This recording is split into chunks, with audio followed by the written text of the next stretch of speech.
I'm back. I was reminiscing today about how I haven't made a video in so long, so I thought, it was about time. So I wanted to do like a little life update about what's happening in my life because honestly, I never even know what's happening in my life because things are always changing and whatever.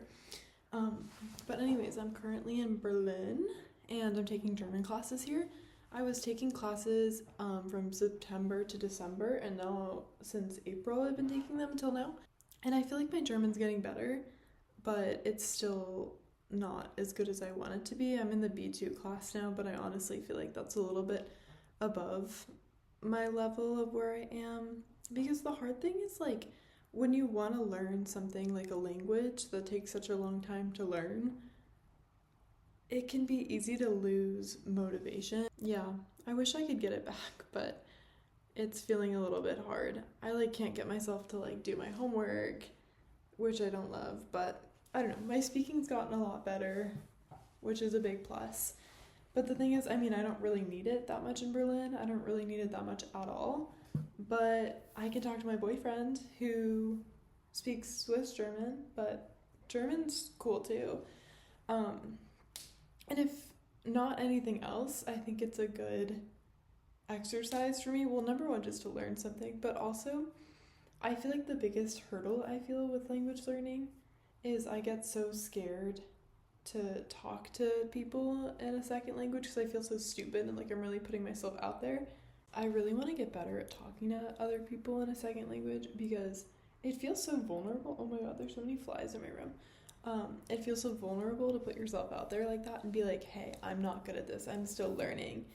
And you can't really cope the same way because honestly, I feel like I'm someone who kind of can cope with humor, or I like to like just be quick with it. Like if I feel like I'm in an awkward situation, I can talk my way out of it. But in a second language or third language or however many, you can't really do that as much or like be funny. And that's kind of scary. That's really vulnerable being like, oh, I'm actually kind of shit at this. Enjoy. So, yeah, I'm working on that, definitely working through that. I'm not an expert at all. So, but we're gonna get there. I believe it. Yeah, and I actually have a really big room. You can see it right now. It's actually, I didn't clean it at all to make this video. Just wanted to keep it fucking real. Um, let me show you. I'm actually filming on my laptop too, which is just pretty exciting. That's my bed. I need to do some laundry and change my sheets. Um, here's me. I have a little window. I have a beautiful view of a catering company, so I sit here actually at my windowsill every morning and I watch the people in the catering company like pack their vans for the day. That's kind of good entertainment, honestly, and they can definitely see me just staring at them. Sometimes they stare back at me, but whatever. It's like better than going on YouTube or something and watching my phone. It's like I can watch real life because I really do like to people watch. That's kind of cool. Yeah, so I'm living in a WG, which is like a shared apartment. WG, like WG.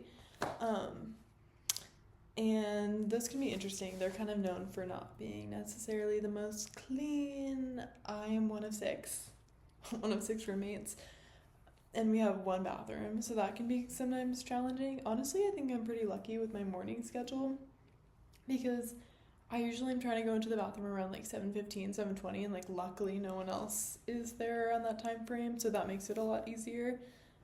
But sometimes I'll come back from whatever and it took a while to get home and I really need to pee and then someone's in the bathroom, so that can be a little inconvenient. But honestly, otherwise it's okay. And the neighborhood I live in Berlin, it's called Reinickendorf. It's a little bit further out. It's kind of near Wedding, if you're familiar with that. Yeah, it's not super exciting here. There's not really like any like cute little cafes and shops. A lot of hookah bars, if that's your thing. It's the place to be. There are a lot of good grocery stores though around. We actually have a pretty good selection. We have an Attica, which I think is like the like fancy, well not even fancy, but just like more expensive, but like normal grocery store here. At least that's my sense. And then we have a Lidl, an Aldi, and maybe there's one more. Oh, there's also a Kaufland or Kaufland, I don't know, which is I think kind of like the German version, or I think it also might not be a German company. It might be in other places too, but basically it's like a version of Walmart, and it's a huge store. It's actually quite overwhelming. And I mean, awesome in terms of like vegan products. They have so much there, but the way it's organized is kind of really confusing. Like you wouldn't it's not as obvious as I don't know, some other stores I would go to. Things are kind of scattered around everywhere, and it's so big that you're never gonna find it. So I don't go there as often. I feel like another reason why I'm losing motivation is because I'm actually moving to Copenhagen super soon, which is so exciting. I'm getting a master's degree. Wow. And it's so funny I'm saying that because for so long I said, oh, I'm never going to get a master's degree. That's not happening. Um, Look at me now. Yeah, I don't know. I feel like when I was in college, I mean, I think you just want to be done. Or, like, I don't know, maybe I just wanted to be done. It was just like, okay, I've done enough of this. I can get a job. But then I think I got more acquainted with the job market and was like, okay, wow, like there's very little that I can do with my college degree, which is crazy because, it's a fortune to get a degree and then you can't really get a job with it. So, yeah, here I am getting my master's because for the past couple of years I've been doing different things like teaching English, which you actually do need a degree for, but not in English or anything specific. Yeah, so I was teaching for a year in Spain and for another year in Thailand, and then I've also kind of been back and forth in between and doing some traveling. I've been home. I recently did, not that recently, but over the winter, me and my boyfriend, we did a trip to Sri Lanka for a month, which was really awesome. So yeah, definitely don't regret the time I've spent after college and like what I've done. It's been so incredible and really such a privilege to be able to travel and see so much of the world. But it's time to go back to school. It's time to learn something and then, yeah, I guess get a big girl job. It's kind of weird to think about because I've had so much flexibility the past few years with jobs and with, I don't know, different schools I'm doing, whatever. So it's definitely going to be different. But we're still getting ahead of ourselves. I'm first going back to school. I'm getting a master's in environment and development in Copenhagen, and I'm super excited for that. And I think it'll be a really fun program. I'm also trying to get a student job while I'm there. I've applied to a bunch. I didn't even realize how many I applied to until I started getting rejections back. I think I've gotten about like 10 or so rejections so far, which I guess doesn't sound like so many, but I guess I hadn't realized how many jobs I had applied for. But I think, I don't know, student assistant positions kind of go fast there. That's just like, those are jobs that are specifically set aside for students, which I think is a really cool concept because I don't know if that's really a thing everywhere. Either you have like an internship or you like work at a cafe or something, like a separate like part-time type job. So it's cool that you have the opportunity to work in your field in like a non-internship way that like can be planned around your schedule. So I'm excited for that too. Oh yeah, so when I'm moving to Copenhagen, I actually just found housing and I'm going to be living in a shipping container. Okay, like I know, it sounds crazy, but it's not really. Actually, my boyfriend lives in a shipping container now, but it's like not really a shipping container because they take them and they convert them, and I think they even have made some to look like shipping containers, but it's separate materials. And basically they put them together and they make a village, like a little collection of these containers, and it's student housing for affordable prices, which is actually kind of a genius idea. And they're pretty cute, but it's definitely tiny home living. So I'm basically moving into a tiny home, which will be a little bit different because like here, just this room, like it's giant. Wait, hold on, let me show you. Anyways, so my whole container is going to be smaller than this room, and that's definitely going to be a learning curve. So we'll see how I feel about that. Yeah, anyways, my boyfriend lives in one now, and I did get to stay over his and see it for the first time, and it's actually smaller than I expected, and I knew how small it was. I think it's about 10 meters squared, which is quite small. But I think you just have to be smart about how you set it up. So the setup my boyfriend has, I don't know, I've kind of been roasting him a little bit, or not like roasting him, but like giving some helpful suggestions because I don't love the way he set it up, but I think also it's a little bit past the point of no return. But basically he has a really big wardrobe, which I think is good for his needs, but it's like right smack dab in the middle of the room. So then it's like a big wardrobe and then like a little tiny square perimeter. So for me that doesn't make as much sense, but I think it's functional for him, but it's just it makes it look a lot smaller. Who knows? Anyways. And then he has a bed on one side next to the container, the back side of the container, the front side of the container is facing the door, and then he has his little kitchenette on the side, so you get a sink and a hot plate, and then he has an air fryer, and then he makes all of his food there. And there's also a communal kitchen you can go if you like need an oven or if you want more space, which is cool. However, I think it kind of does feel like a force to pack up all of my stuff every day, or even, I don't know, super often, and go to the communal kitchen because you have to bring your like pots and pans and plates and all your food that you need. Maybe like, I don't know, sometime I'll have an itch to like make some sort of baked good and I'll go over there, but I don't really see myself making it a regular thing, especially because other people are trying to use it too. Anyways, I'm excited to start planning what I want to get for my container. I actually already have a list on my phone of the things I want to get, or like some things that I've looked at. I think I want to do a loft bed, which like I didn't think I'd be 25. I also am not 25 yet. On Monday, it's my birthday. Maybe by the time this is free in the world, I'll be 25 probably. Yeah, but anyways, I didn't think I'd be 25 and sleeping in a loft bed, but you know, here we are. And I mean, I'm not super against it. It's just a little bit harder if you have guests over, because I want to be able to have friends from home or wherever come visit. So the fly. So I'm thinking I'm gonna do the loft bed, and then maybe I'll do like a little like couch situation under, or like day bed that I can also maybe use as like a chair slash couch slash table eating situation.